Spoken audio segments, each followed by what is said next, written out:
In this video, I'll show you 2 simple methods to take a screenshot on any laptop. If you're new here, don't forget to hit that subscribe button and let's get started. For the first method, click on the Start button, then type Snipping Tool in the search bar. Next, click on the Snipping Tool from the results to open it. Here is the Snipping Tool interface.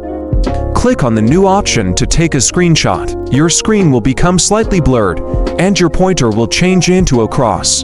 Now, move to the area you want to capture, then left-click, hold, and drag until you reach the end of the section you want to screenshot. And just like that, I've taken a clear screenshot. You can also use the pen tool to highlight or mark specific areas in your screenshot.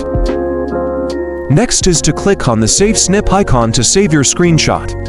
Rename your screenshot, then select where to save it.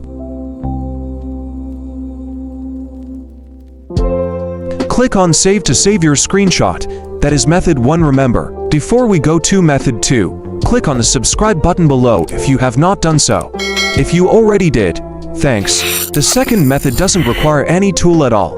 Instead, you can use a simple keyboard shortcut which I'm about showing you now. Simply press the Windows key plus P or TSC print screen button, and your laptop will instantly take a screenshot. If you watched closely, you notice my screen blinked. That's the moment the screenshot was captured.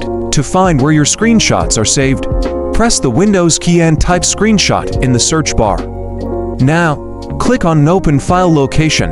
This will take you directly to the folder where all your screenshots, made using the shortcut key method, are saved. If this video helped you, please do us a favor by hitting the subscribe button, like, and leave a comment to let us know which method worked best for you. Thanks for watching. See you in our next video. We are Tech Tools.